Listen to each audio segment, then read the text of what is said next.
हमने अपने last topic में Faraday law of electromagnetic induction को देखा। उसमें हमने देखा कि जो फ्लक्स लिंकेज है वो बेसिकली इलेक्ट्रोमोटिव फोर्स के डायरेक्टली प्रोपोर्शनल है और हमारे पास वो number of turns of the coil पे भी डिपेंड कर रही होती है। उसमें हमने एक एस्पेक्ट देखा था कि जो मैग्नेट ईएमएफ यानी कि इलेक्ट्रोमोटिव फोर्स को प्रोड्यूस कर रहा होता है वो उसके इफेक्ट को अपोज कर रही होती है और वही हमारे पास है लेंजेस लॉ। तो आइए स्टार्ट करते हैं अपना next topic, that is Lenz's law. Lenz's law को डिफाइन किया जाता है कि the induced current will flow in such direction so as to oppose the cause that produces it.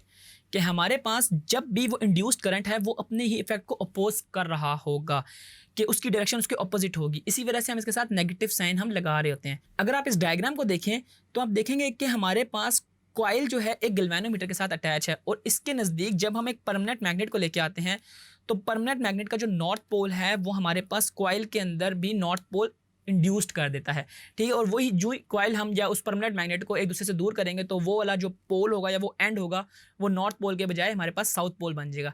यानी कि उसके नज़दीक लेके आएंगे तो वो सेम होगा और सेम होने की वजह से वो एक दूसरे को रिपेल करेंगे, यानी कि एक दूसरे के इफेक्ट को अपोज करेंगे। अब हमारे पास कुछ कंडीशंस हैं लेंजेस लॉ की। सबसे पहली कंडीशन ये है कि we can apply Lenz's law directly to the closed loop because it refers to induced current and not to the induced EMF। कि हमारे पास induced current पे वो डिपेंड कर रहा होता है, induced EMF पे नहीं। तो इसी वजह से हम क्लोज लूप लेते हैं। आपको ये पता है कि हमारे पास जो करंट होता है उसको पास करने के लिए एक क्लोज सर्किट चाहिए होता है। अगर हमारे पास सर्किट या लूप ओपन होगा तो उसके अंदर से करंट फ्लो नहीं करेगा। दूसरा है कि if the loop is not closed we imagine as it is closed, और हम उसको जब इमेजिन कर लेते हैं क्लोज्ड तो उसके बाद हम उसका करंट निकालने के बाद इंड्यूस्ड ईएमएफ की पोलैरिटीज़ को फाइंड कर लेंगे, क्योंकि हमारे पास जो इंड्यूस्ड ईएमएफ की पोलैरिटी होगी ना वो इंड्यूस्ड करंट के बिल्कुल ऑपोजिट होगी। तो ये हमारे पास एप्लीकेशंस हैं या कंडीशंस हैं कि कैसे हम लेंजेस लॉ को यूज़ करते हैं इंड्यूस्ड ईएमएफ को फाइंड करने के लिए। अब हमारे पास टॉपिक है कि Lenz's law and law of conservation of energy. कि हमारे पास लेंजेस लॉ और law of conservation of energy basically है क्या।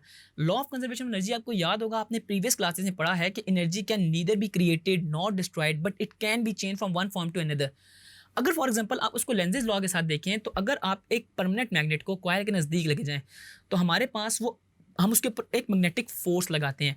अब जो ही मैग्नेटिक फोर्स लगाते हैं और हम उसके ऊपर जब हम कॉइल के नज़दीक ले जाते हैं कॉइल उसको अपोज करता है, लेकिन हम उसको अगेन उसके नज़दीक लेके जाते हैं, यानी कि हम कुछ ना कुछ एक्सटर्नल फोर्स लगा रहे हैं। जब वो एक्सटर्नल फोर्स लगेगी ना और हमारे पास मैग्नेट मूव करेगा तो हमारे पास उस वक्त इलेक्ट्रिसिटी या इलेक्ट्रिक फील्ड जनरेट होगी, यानी कि हमारी वो जो मैग्नेटिक फोर्स है वो इलेक्ट्रोमोटिव फोर्स में कन्वर्ट हो रही है। और हमारे पास law of conservation of energy भी यही था कि हमारे पास एक फॉर्म ऑफ एनर्जी जो है वो दूसरी फॉर्म ऑफ एनर्जी में कन्वर्ट होती है।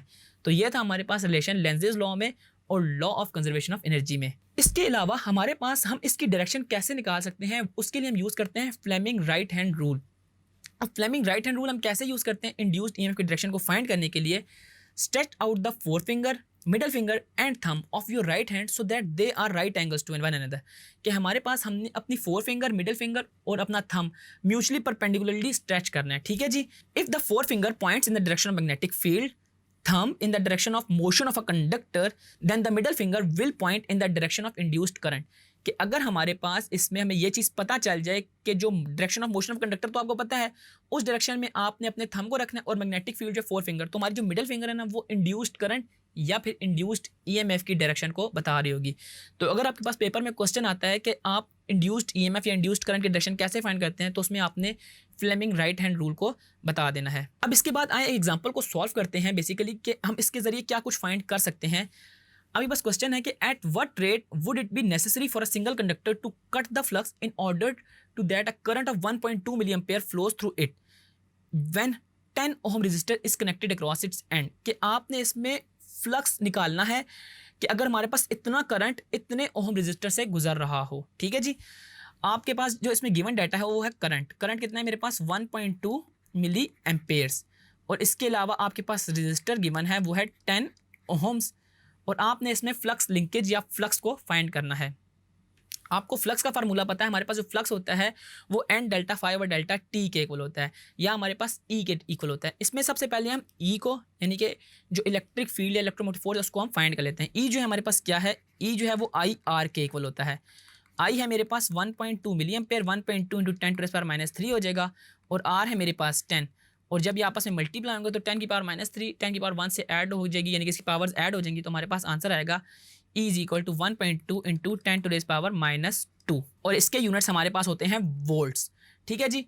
अब इसके अलावा बेसिकली जो हमने इसमें चीज़ फाइंड करनी थी वो हमने फाइंड करना था फ्लक्स। फ्लक्स का मतलब है E is equal to delta phi over delta t जो हमने निकाला था। ठीक है, हमारे पास जो फार्मूला था वो कुछ इस तरह का था, E का delta phi over delta t, और साथ हमारे पास नंबर ऑफ टर्न्स इसके साथ मल्टीप्लाई हो रहे थे। ठीक है जी। तो अगर मैं यहाँ से इसको फाइंड करना चाहूँ तो हम कैसे इसको फाइंड करेंगे? जो फ्लक्स है delta phi over delta t वो इज इक्वल है E ओवर एन के, और एन हमारे पास एक इसमें सिंगल कंडक्टर है। सिंगल कंडक्टर का मतलब है कि जो मेरे पास एन है वो 1 के इक्वलेंट है, तो हम यहाँ पे इसको 1 लिख देंगे और E की जगह हम E की वैल्यू पुट करेंगे 1.2 इंटू 10⁻⁻², और ये हमारे पास सिंपल यही आ जाएगा क्योंकि 1 से कोई भी चीज़ डिवाइड हो तो हमारे पास आंसर यही आता है 1.2 इंटू 10⁻⁻², और हमारे पास इसके यूनिट्स होंगे वेबर पर सेकेंड, क्योंकि आपको ये चीज़ पता है कि हमारे पास जो मैग्नेटिक फ्लक्स होता है इसके यूनिट्स होते हैं वेबर, और हमारे पास डेल्टा टी से डिवाइड हो रहा है और टाइम के हमारे पास यूनिट होते हैं सेकंड। तो इसी तरह आप देखें कि अगर आपके पास करंट और रजिस्टर गिवन हो तो इसके जरिए आप कैसे इलेक्ट्रोमोटिव फोर्स फाइंड कर सकते हैं, और इलेक्ट्रोमोटिव फोर्स के जरिए आप कैसे उसमें से फ्लक्स लिंकेज यानी कि delta phi over delta t को भी फाइंड कर सकते हैं।